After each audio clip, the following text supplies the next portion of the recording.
Hello everyone, welcome to the Studyverse, and today we are going to talk about the lecture number 19 and 20 of SOC 609 Qualitative Research Method.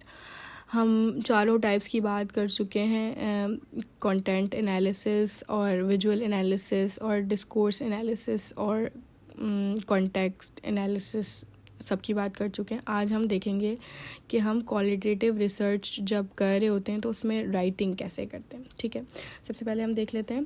Qualitative writing involves presenting findings in a detailed and meaningful वे. हम पहले भी बात कर चुके हैं सारी analysis की type में कि क्वालिटेटिव राइटिंग जब हम कर रहे होते हैं तो इसका मतलब होता है कि हम राइटिंग इस तरह करें कि बात के पीछे की जो मीनिंग है वो डिटेल्ड में हमें पता चल जाए, मीनिंगफुल वे में हमें पता चल जाए. इसमें जो है रिपोर्टिंग सिर्फ फैक्ट्स बताने से, टू द पॉइंट बात करने से काम नहीं चलता. To interpret and explain themselves हमें क्या करना होता है, बात के पीछे का मतलब और उसकी वजाहत करनी होती है. स्टाइल क्या हो सकता है, नैरेटिव हो सकता है, जैसे हमने नैरेटिव और डिस्कोर्स एनालिसिस पढ़ा था. डिस्क्रिप्टिव हो सकता है या रिफ्लेक्टिव हो सकता है, यानी कि हम वजाहती तौर पर, एक्सप्लेनेटरी तौर पर हम बता रहे हों कि क्वालिटेटिव रिसर्च किस तरह की गई. The researchers voice is usually present in the writing. Researcher सिर्फ लिख नहीं रहा होता, उसकी आवाज़ का भी इस्तेमाल किया जाता है राइटिंग के अंदर. ठीक है, स्ट्रक्चर क्या होता है. सबसे पहले हम क्वालिटेटिव रिपोर्ट लिख रहे हैं. जैसे हमने रिसर्च कर ली, क्वालिटेटिव रिसर्च, हमने सारा डाटा ले लिया, एनालिसिस कर लिया, उसको रिफ्लेक्ट कर लिया, सारा काम हो गया. अब हम स्ट्रक्चर रिपोर्ट कैसे बनाएंगे.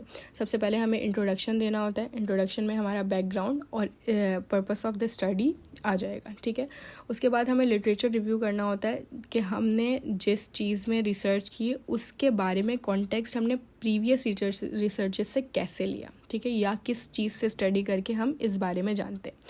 उसके बाद हम मेथोडोलॉजी पे जाएंगे कि हमने सैम्पलिंग, यानी जिन लोगों से हमने इंटरव्यूज़ किए, एफजीडीज़ कलेक्ट किया, डाटा जहाँ से भी कलेक्ट किया, वो सैम्पल कैसे लिया और क्यों लिया, और उस सैम्पल से हमने किस तरह से डाटा लिया. उसके हमने डाटा कलेक्ट कैसे किया, या इंटरव्यूज़ लिए, या ग्राउंडेड थ्योरी की, या एफजीडीज़ किए, जो भी जिस तरह से भी हमने डाटा कलेक्ट किया वो हम बताएंगे. और एनालिसिस का प्रोसीजर बताएंगे कि डाटा कलेक्ट करने के बाद उसको इंटरप्रेट कैसे किया, उसके पीछे की मीनिंग्स हमने कैसे ढूंढी. उसके बाद फाइंडिंग्स हम देखेंगे कि presentation of themes with codes and examples, कि हमने जो पूरा डाटा एनालिसिस किया उसको हमने कोडिंग की, कैटेगराइजेशन की, जो हमने थीम आइडेंटिफाई की वो किस तरह से आइडेंटिफाई की, और उस थीम को हम प्रेजेंट करेंगे कोड से, एग्जांपल्स से. ठीक है, कि क्यों, कैसे हमें पता चला कि यही थीम जो है प्रेजेंट हो रही है पूरी के पूरे डाटा कलेक्शन में. उसके बाद हम डिस्कशन डालते हैं कि इंटरप्रिटेशन हमने फाइंडिंग्स की जो की उसका लिटरेचर से कनेक्शन क्या है, ये डिस्कशन हो गए. और लास्ट में हम कंक्लूड करेंगे समरी लिखकर, इम्प्लीकेशंस लिखकर या लिमिटेशंस लिखकर. ये हमारा पूरा का पूरा एक स्ट्रक्चर होता है रिपोर्ट लिखने का. सबसे पहले हमारा इंट्रोडक्शन आ जाएगा, लिटरेचर रिव्यू आ जाएगा, मेथोडोलॉजी आ जाएगा, फाइंडिंग्स आ जाएगा, डिस्कशन आ जाएगा और कंक्लूजन आ जाएगा. शॉर्ट और लॉन्ग दोनों हवाले से इंपॉर्टेंट क्वेश्चन है ये. उसके बाद हम टेक्निक्स देख लेते हैं प्रेजेंटिंग फाइंडिंग्स. ये जो हमारा फोर्थ पॉइंट था कि हम प्रेजेंट करेंगे फाइंडिंग्स को, थीम्स को प्रेजेंट करेंगे, वो हम किस तरह से कर सकते हैं, टेक्निक्स क्या हैं ये. Use of participant codes to illustrate them. अब जैसे मैंने किसी का इंटरव्यू किया था, स्टोरी टेलिंग आ गई मेरे पास, पूरा इंटरव्यू है, उसके अंदर से मैंने कोडिंग की, डी कोड किया उसको और कैटेगराइज करके मैंने थीम एक आइडेंटिफाई कर दी. अब उस थीम को मैं जब फाइंडिंग से इंटरप्रेट करूँगी तो मैं किस तरह से कर सकती हूँ कि जो एग्जैक्ट वर्डिंग यूज़ हुई है इंटरव्यू के अंदर उसको मैं कोड कर दूँगी कि ये बोला गया था और इससे मैंने ये मतलब निकाला. ठीक है, ऑर्गेनाइज कंटेंट अराउंड की थीम्स और रिसर्च क्वेश्चंस. हम ऑर्गेनाइज कर देंगे कंटेंट को किससे, कि थीम क्या है और रिसर्च क्वेश्चन हमारा क्या था. फिर हम कॉन्टेक्स्ट एक्सप्लेन करेंगे और मीनिंग बताएंगे कि पार्टिसिपेंट ने ये रिस्पॉन्स किया और इसके पीछे मतलब ये था, और मतलब हमने कैसे इंटरप्रेट किया ये भी हम बताएंगे फाइंडिंग में. Balance description with interpretation. मैं इंटरप्रिटेशन जो कर रही हूँ वो भी मुझे लिखना होगा और उसकी मैंने साथ साथ वजाहत भी देनी होगी कि मैंने क्यों इस बात से ये मतलब निकाला. उसके बाद मेंटेन हमें करनी होगी क्लैरिटी और coherence through out the writing, के जो है ना, कोई पढ़ने वाला बंदा जो इंटरप्रिटेशन पढ़ रहा हो मेरी या डिस्क्रिप्शन पढ़ रहा हो वो कंफ्यूज ना हो उसके उसके माइंड में क्लैरिटी आता है। ये हमारा क्या है, टेक्निक्स है फाइंडिंग्स को प्रेजेंट करने की। उसके बाद हम देखते हैं कि रिफ्लेक्सिविटी क्या होती है राइटिंग में।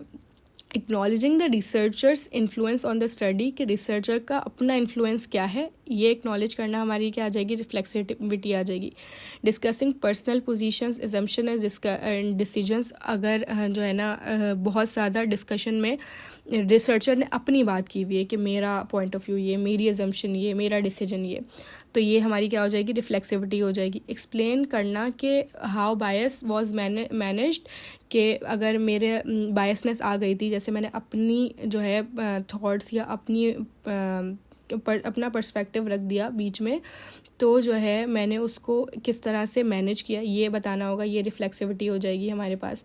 और उसके बाद हमारे पास including reflection enhances transparency and trustworthiness, जब हम अपना रिफ्लेक्शन लिख देते हैं कि ये मेरे साथ हो गया था, मेरी पर्सनल पोजीशन ये थी, मैंने ये एज्यूम किया और मेरा डिसीजन ये है, और मैं बायसनेस मेरी आ गई थी लेकिन मैंने उसको मैनेज इस तरह किया, तो ये इससे जो है ट्रस्टवर्दीनेस आ जाती है कि रिसर्चर जो है उसका अपना पॉइंट ऑफ व्यू, अपना पर्सपेक्टिव भी था, लेकिन उसने उसको मैनेज कैसे किया, उसको अवॉइड कैसे किया, ये हम एक्सप्लेन कर देंगे रिपोर्ट के अंदर ही, ठीक है। उसके बाद राइटिंग फॉर डिफरेंट ऑडियंसेस। अब जैसे एक रिपोर्ट है, उसको मैंने ईस्टर्न मीडिया को भी, ईस्टर्न ऑडियंस को भी शो अप करना है और वेस्टर्न ऑडियंसेस को भी शो अप करना है, तो मैं एक जैसी चीज़ तो उनको नहीं कर सकती, क्योंकि उनका कल्चर, उनके सोशल नॉर्म्स, उनका रहने सहने का तरीका, सब कुछ जो है डिफरेंट है, ठीक है। Academic audience expect structure, reference and theoretical writing. जो एकेडमिक ऑडियंस होती है उनको चाहिए होता है कि स्ट्रक्चर्ड हमारी राइटिंग हो, थ्योरेटिकल हो, थ्योरी पे बेस्ड हो, रेफरेंस्ड हो, जबकि प्रैक्टिशनर जो होते हैं वो प्रैक्टिकल, क्लियर और एक्सेसिबल रिपोर्ट मांग रहे होते हैं कि अब अगर आपने फाइंडिंग्स की हैं तो प्रैक्टिकली आपने किया कैसे, सिर्फ लिखी हुई बात, थ्योरेटिकल बात पे वो नहीं जाएंगे, ठीक है। As compared to the academic audience, reports for communities में include visual aids and simplified language. Communities जो लोअर दर्जे की होती हैं या कोई किसी भी तरह की कम्युनिटीज़, उनको रिपोर्ट हम हो सकता है कि बेहतर तौर पे उनको विजुलाइज अगर हम करके दें या आसान लैंग्वेज में करके दें तब उनको समझ आए। हालांकि हायर कम्युनिटीज़ में हम मुश्किल वर्डिंग वाली भी दे सकते हैं, उनको समझ आ जाएंगी। Tailor tone and content to fit the reader's need, हमें जो है वो टोन यूज़ करनी होती है और वो कंटेंट यूज़ करना होता है जो पढ़ने वाले के समझ आए, पढ़ने वाले की ज़रूरत हो जो, ठीक है। उसके बाद visual representation of qualitative data.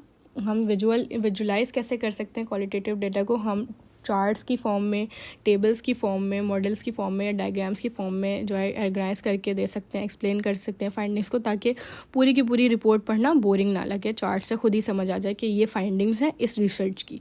Mind maps का यूसेज हो सकता है शो करने के लिए कि थीम्स के बीच में आपस में कनेक्शन कैसे है।